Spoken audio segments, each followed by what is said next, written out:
The level of bullshit, the level of lies, the level of asinine nonsense that surrounds this Argent Templar, I don't even fucking know where it begins.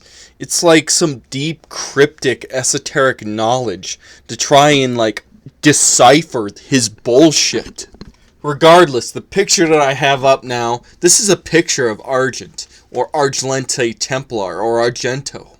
Yeah, he's 100% Dravidian. Pure, untouchable DNA. First thing you should know is that he actually legally changed his name to Argent. And that was the second time he changed his name. Originally it was Argent Templar. Some people say his original name was Dinesh D'Souza.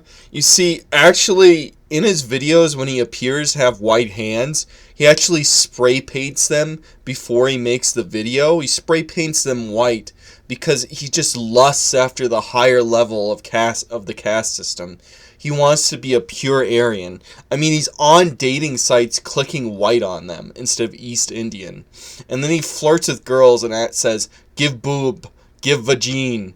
He keeps asking about, like, bobs. I don't even know what that means. He, like, keeps claiming that he works in, like, research and development, like, in jobs in Canada, but he is really actually an asset of the Canadian Security Intelligence Service. He's pure leaf spook. I'm telling you. The man, he glows in the dark. And he's not even a fucking, like, base glowy like the CIA. No, he's a fucking leaf glowy. But he's been expelled from his fucking intelligence service, and you don't want to know why? Crippling addiction to Funko Pops. He literally fucking used his intelligence connections to establish a meth trade. And what he would do is he would generate huge volumes of income through his illegal meth trade from connections from India. And then he would transfer all this money and launder it through Funko Pops, right? See, originally he was working for the Canadian Intelligence Service to try and funnel all this meth money from, Alberta and Saskatchewan and, the northern provinces and the Yukon and all that. He was trying to take the meth trade that the native Canadians were paying for to import more third worlders, Indians like himself. But as he got higher and higher in the meth trade, and through funneling this money and laundering it, he transferred it into Funko Pops. And then he became the Funko Pop cartel. And he decided that he needed to expand into terrorism because he has a deep-seated sexual fetish for espions.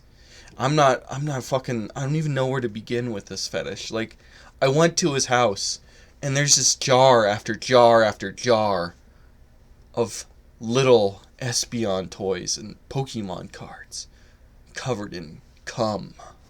It was so horrifying. I went into this one room, and there were all these plushies, and each plushie had a vagina, and they were all rotted out from overuse because he was cooming in the espion plushies. So he started taking his meth money and threatening the company that owns Funko, saying that he would kill people.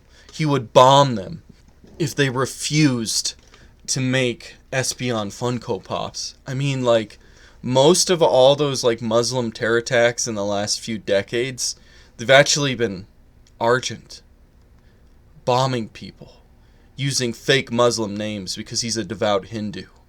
All in his futile crusade to have them make espion Funko Pops. It's so much worse than all that. The worst thing of all is, he said one time to me that Judas Priest was his favorite band. And I was like, cool. I love Judas Priest. And I tried to talk to him about his favorite album, and he just looked at me, confused.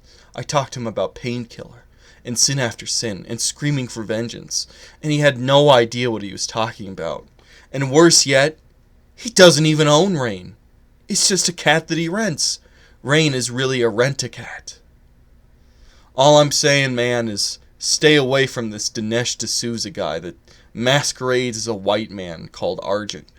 He's really this Hindu terrorist that kills innocent people and blames it on Muslims, all to get Espion Funko Pops made.